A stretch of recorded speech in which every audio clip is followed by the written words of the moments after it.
store smash and grab leaves employees and shoppers rattled. Oh, very scared. I was so traumatized. The brazen robbery captured from multiple angles during the mall's evening rush. We'll update you on the police investigation with 2 suspects still on the loose. They're going to multiple food banks and they're hitting up the churches. This is now a matter of abuse. Plus, why this Brampton food bank is turning away international students, even as others accuse it of failing to understand the depths of the cost of living crisis.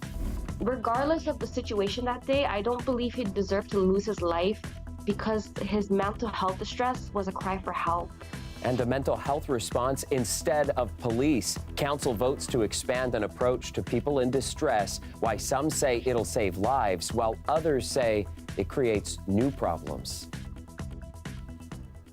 Good evening, I'm Chris Glover. Tonight we're starting at the Bramalea City Center with a brazen jewelry store robbery that unfolded in front of a crowd of onlookers last night. Many shoppers and employees capturing the moment on video camera when mall security tried to take down 3 suspects. 1 was arrested and charged, but 2 others got away and are still at large. Patrick Swadden has our top story tonight.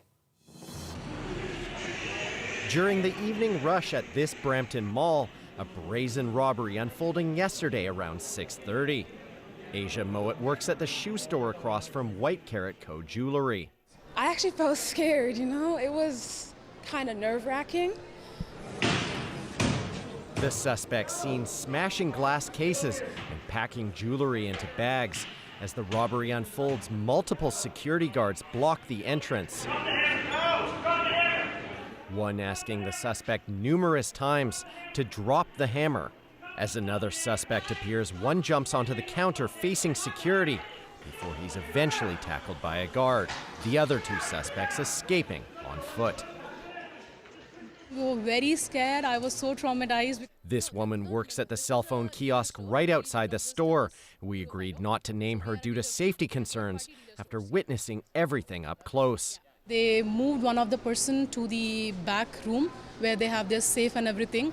She says she spoke to that employee right afterwards. What I heard from the same boy, that they had put a hammer on the head, saying that if you don't open the safe, we're going to break your head. Peel police tell CBC Toronto 1 suspect was arrested at the scene. 18-year-old Evan Sosa Reyes was charged with robbery and wearing a disguise and had a bail hearing earlier today. A representative for Bramalea City Center said in a statement to CBC News, "Our security team's quick response ensured that nobody was injured, while the Peel Regional Police arrived on site shortly after and made an arrest." But the incident has employees in the area rattled, including Amarjeet Singh, who works next door to White Carrot. Yeah, but it happened, this is the 3rd time happened here. She says she wasn't working during previous robberies in the mall, but is on edge after last night. It shouldn't be happen like this. Like, it's scary. Now, police say thankfully nobody was injured during the robbery, but with 2 suspects still outstanding, this investigation is very much still ongoing. Now, Peel police have not released descriptions of those 2 suspects, but they are asking anyone with information to contact their Central Robbery Bureau or call Peel Crime Stoppers. Patrick Swadden, CBC News, Brampton. All right, now let's get to that story about the food bank in Brampton that started turning away international students, arguing they need to be able to financially support themselves in order to come to Canada to study. But as Ali Chiasson shows us, others argue the food bank is failing to understand the true circumstances of those students.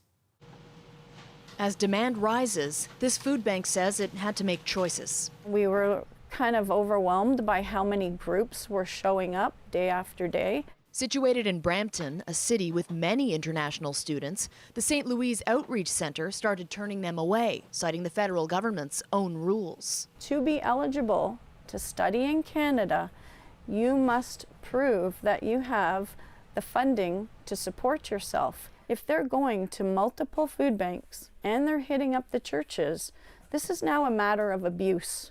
But is it a matter of abuse, or is it a matter of need? To get a study permit, the Government of Canada requires students to have enough money to support themselves beyond tuition.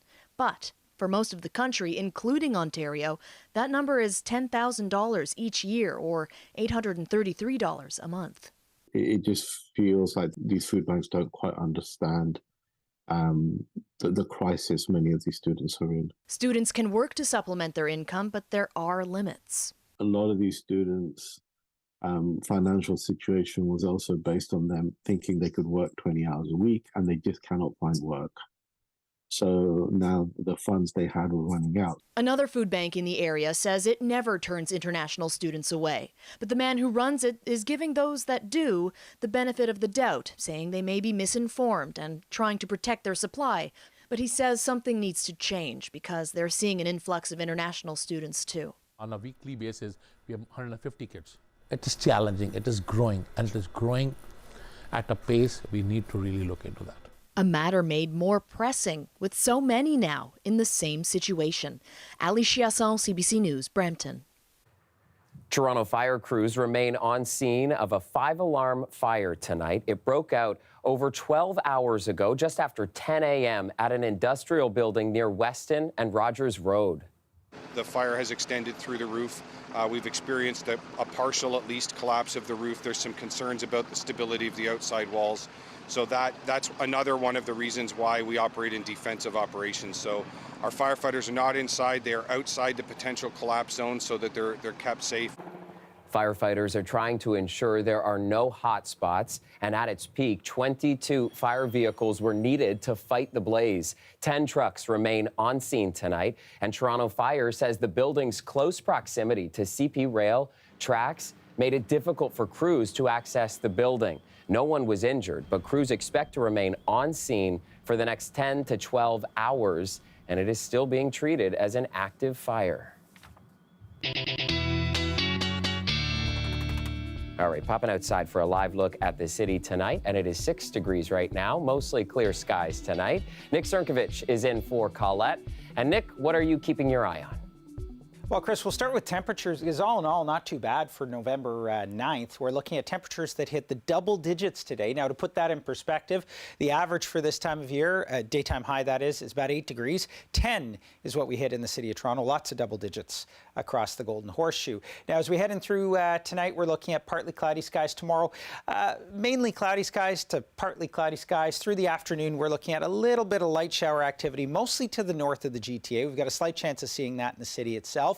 But otherwise, it should just be cloud cover with a few hints of sunshine as well. As we head through tomorrow night, things begin to clear out, and the weekend not looking too bad, albeit a little on the cooler side. Here's a look at the next 24, down to about 3-4 degrees across the city, 4 in the downtown core, 3 along sort of the outer edges of the city. 9 degrees again for tomorrow. That's pretty much right on seasonal. The risk of a few isolated showers.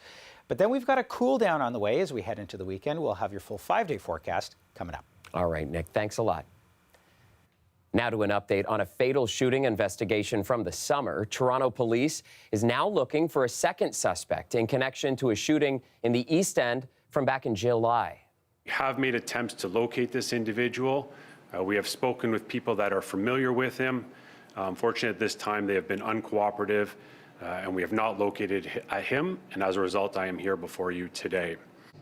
A wide warrant has been issued for 35-year-old Michael Beebe. He's wanted for the second-degree murder of 29-year-old Shamar Powell Flowers, who was gunned down while intervening in an altercation between two people near Danforth and Carlaw on July 29th. The first suspect, 34-year-old Mohammed Farah, was arrested on August 4th. Police believe Beebe is still in the GTA, and they're encouraging him to turn himself in. A significant update to tell you about tonight in the mysterious case of Elnaz Hajtamiri. Nearly 2 years after she was kidnapped from a Wasaga Beach home, charges against her ex-boyfriend have now been upgraded to murder. In January of 2022, Hajtamiri was forcibly taken from a relative's house in Wasaga Beach by 3 masked men. The men allegedly drove away with Hajtamiri in what investigators believe was a white Lexus SUV, and her ex-boyfriend, Mohammed Lilo, originally charged with kidnapping in the case, is now facing a first-degree murder charge. And that's despite the fact that investigators have still not been able to find her body. Lilo is also facing attempted murder and attempted kidnapping charges in a prior assault on Hajtamiri. An update from Toronto Police tonight on our top story from last night. The victim has now been identified in yesterday's shooting in an underground parking garage. Police say 27-year-old Parmveer Shahil died after being shot multiple times in a garage in the area of Yonge and Gerrard. Police believe he was targeted and that the suspect fled in a newer model silver SUV. And taking you now to City Hall, where city councillors voted to expand a program that sends mental health experts to respond to calls involving people in crisis instead of police. Dale Manukduk explains why some say it'll save lives. Police aren't the answer to every call. Chow says the idea for the program was originally inspired by several high-profile incidents, including the death of George Floyd and, here in Toronto, the death of Regis Korchinski-Paquette. She fell from a balcony while police were in her home. There was a moment of recognition across our country and this city that we need a different response to people in mental health crisis. Another high-profile incident here in the city, the death of Bobby Ramroop, who also fell from a balcony just over a year ago. Regardless of the situation that day, I don't believe he deserved to lose his life because his mental health distress was a cry for help. Police were cleared of any wrongdoing by the province's police watchdog in both Korchinski-Paquette and Ramroop's cases. However, Ramroop's family has said what he needed that night was help for his mental health, not a police response. My brother needed to speak to a psychiatrist. He never liked cops, nor having any kind of interactions with them. The reason being, growing up, they always hassled him.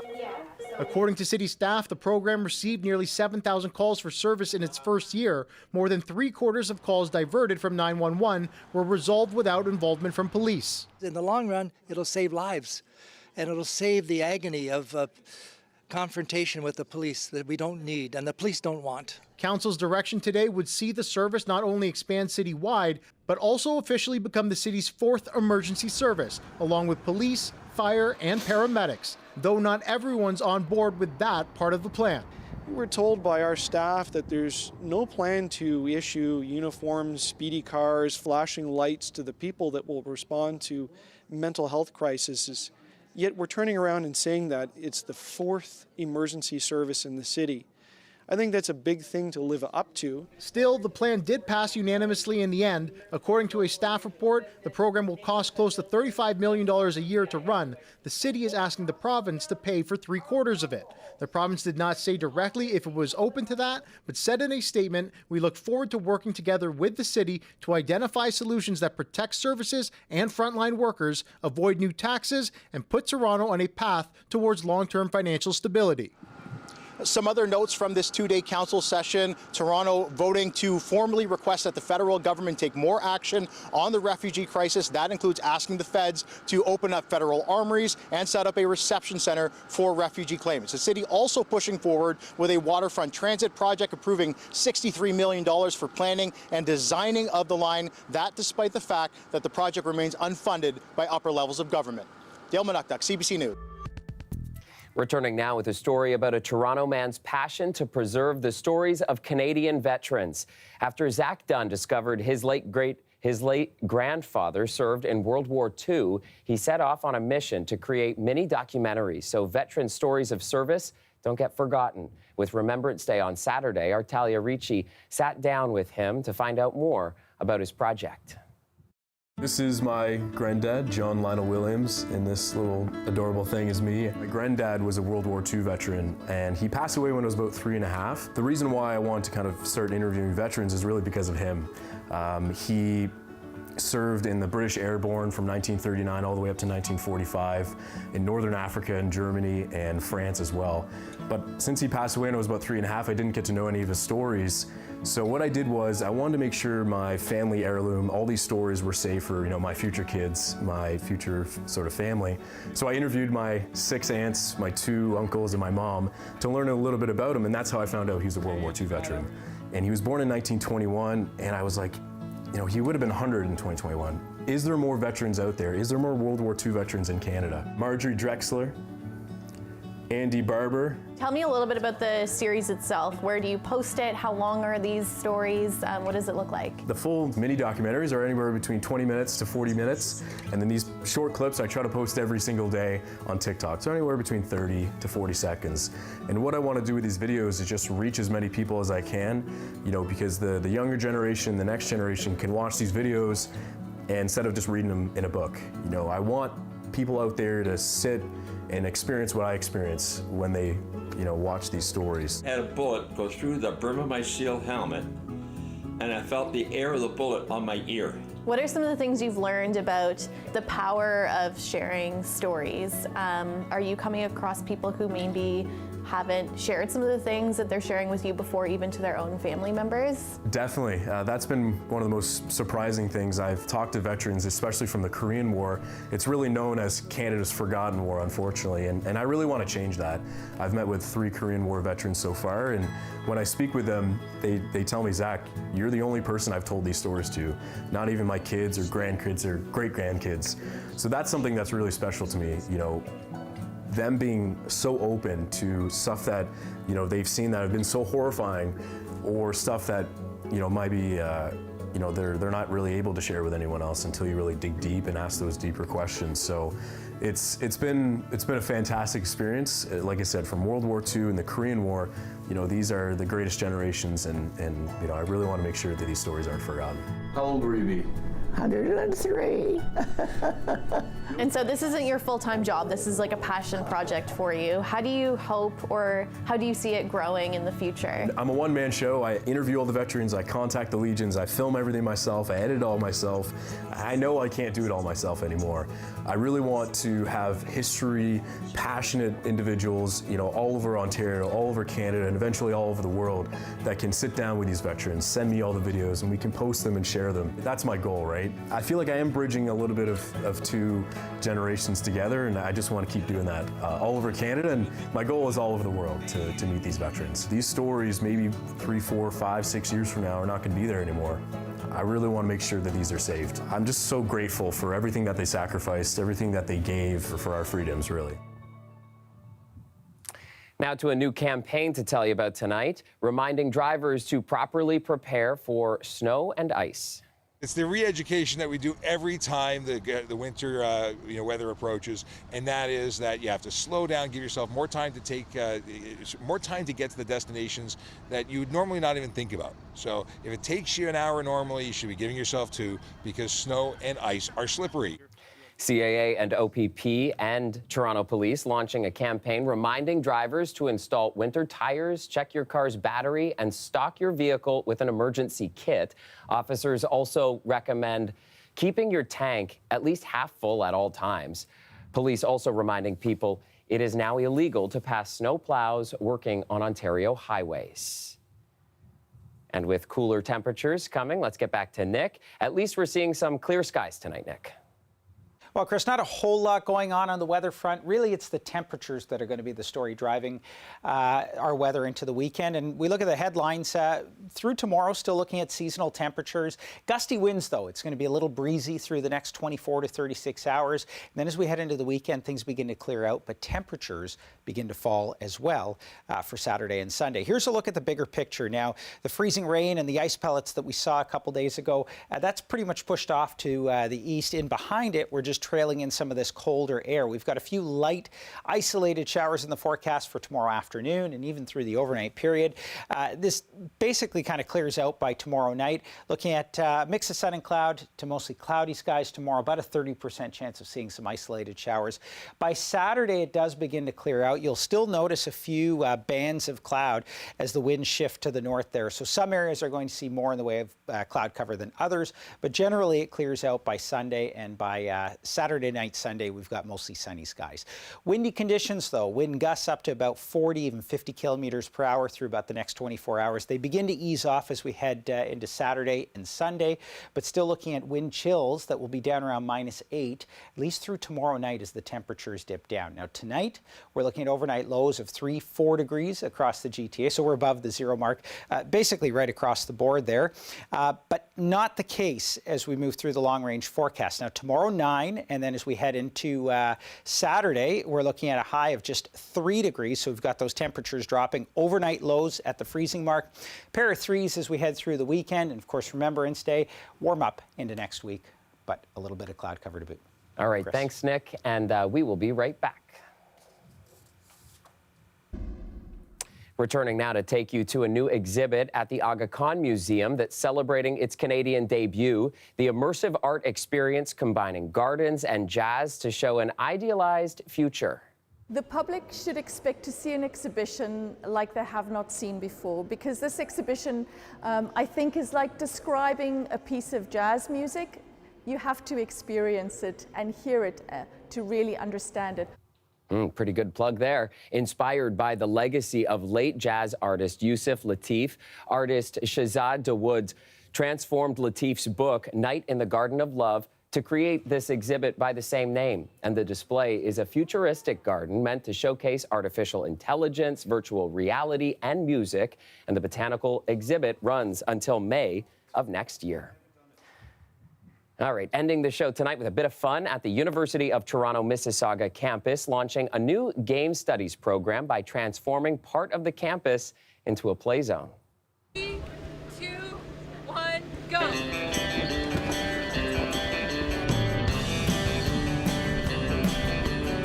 Well, we're here at the University of Toronto Mississauga. We're celebrating the Day of Play.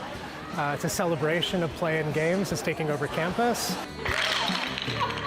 You know, we don't often talk about the value of play in our classes, but we're actually always teaching students how to be playful. I believe no matter what subject they're taking, we don't just want them to learn facts or processes, we want them to learn how to improvise. We want students to think about play as an important form of learning. All of these objects, Jenga, bouncy castles, video games, storytelling games, all of these are important ways of exerting freedom within structure. And I also am kind of hoping they'll come away from this and continue to play games in these spaces. You know, this is a formal way of organizing these kinds of activities, but of course they can be much more spontaneous. Like, I'd be very happy if I come into the Grand Hall here in MN and see students playing board games or video games or Jenga. So I think it's a really important way of being together. Who doesn't love a little bit of fun? And that's our show for you tonight. Thanks for watching. I'll be back with you tomorrow night at 11, and we'll see you then.